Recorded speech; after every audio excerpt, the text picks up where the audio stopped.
Alors, cette conclusion sera très brève, rassurez-vous. Je n'en ai que pour 3 heures. D'abord, je vous remercie de nous avoir écoutés et de vous être écoutés les uns les autres. C'est toujours très enrichissant d'échanger comme nous l'avons fait. Mais ce que je voudrais surtout, c'est vous exprimer mon inquiétude pour la France. Je ne suis pas le porte-parole de la France et je n'ai pas de vocation particulière. Je ne suis ni Jeanne d'Arc ni le général de Gaulle, mais je pense que nous avons aujourd'hui grand besoin que des personnages, peut-être pas aussi prestigieux, mais enfin en tout cas que des personnages capables de faire quelque chose pour leur pays, se lèvent enfin et disent assez. Je lisais sur un blog dont je reproduis assez souvent les articles, qui est tenu par mon ami Maxime Tandonnet, qui a été c'est un haut fonctionnaire du ministère de l'Intérieur, qui est le grand spécialiste français des problèmes d'immigration, et qui a été chargé de ces problèmes à l'Élysée du temps de la présidence de M. Sarkozy. Et qui, il tient un blog, où, comme beaucoup de blogs, il s'exprime très librement, et il dit ceci dans son dernier article: « Je ne les supporte plus ». Et il ne parlait pas des socialistes, il parlait de tous les politiciens. Je ne les supporte plus. De les voir parader, s'invectiver, comme si la France n'était pas en train de couler.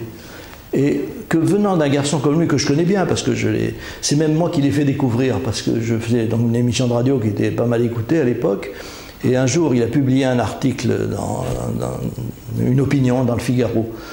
Et donc j'ai lu cette opinion, elle était tellement intéressante, parce que c'est vraiment un garçon qui connaît parfaitement les problèmes d'immigration et qui naturellement est toujours il est mesuré, il est responsable, et il dit les chiffres aussi, parce qu'il les connaît, il est au ministère de l'Intérieur.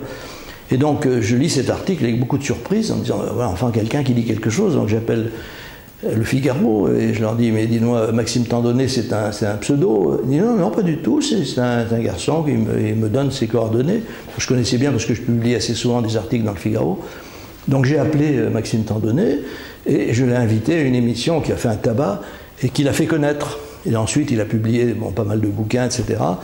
Et il était connu bien sûr déjà dans les milieux dits autorisés, mais il n'avait aucune notoriété nationale. Et j'étais quand même frappé de voir qu'un garçon de sa qualité, un haut fonctionnaire français, en soit arrivé, lui aussi appelle à un renouveau, appelle à un sursaut et appelle à des personnages différents des politiciens actuels, qui expriment les choses aussi fortement. Donc c'est un sentiment que j'ai, mais vraiment très profond, et j'en suis arrivé au stade où je ne peux même plus écouter la radio ni la télévision.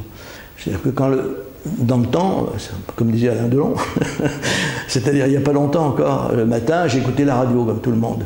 Maintenant, je ne peux même plus écouter le son de la radio, tellement ça m'exaspère.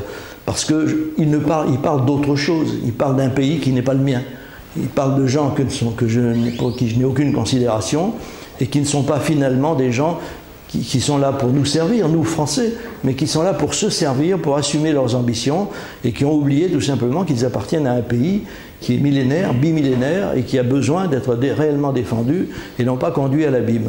Alors donc ce que j'attends de chacun d'entre vous, sans naturellement y mettre la moindre pression, c'est que si vous êtes d'accord avec l'idée qu'il faut faire quelque chose pour la France, c'est que vous le fassiez le plus vite possible, c'est-à-dire en informant tous ceux que vous connaissez, en vous libérant vous-même si vous pouvez le faire, et en faisant en sorte que demain, au lieu de nous plaindre des hommes politiques, nous puissions enfin leur dire que nous avons pour eux de l'admiration et de la considération, ce qui est quand même par définition le sentiment le plus républicain qui soit. Merci beaucoup.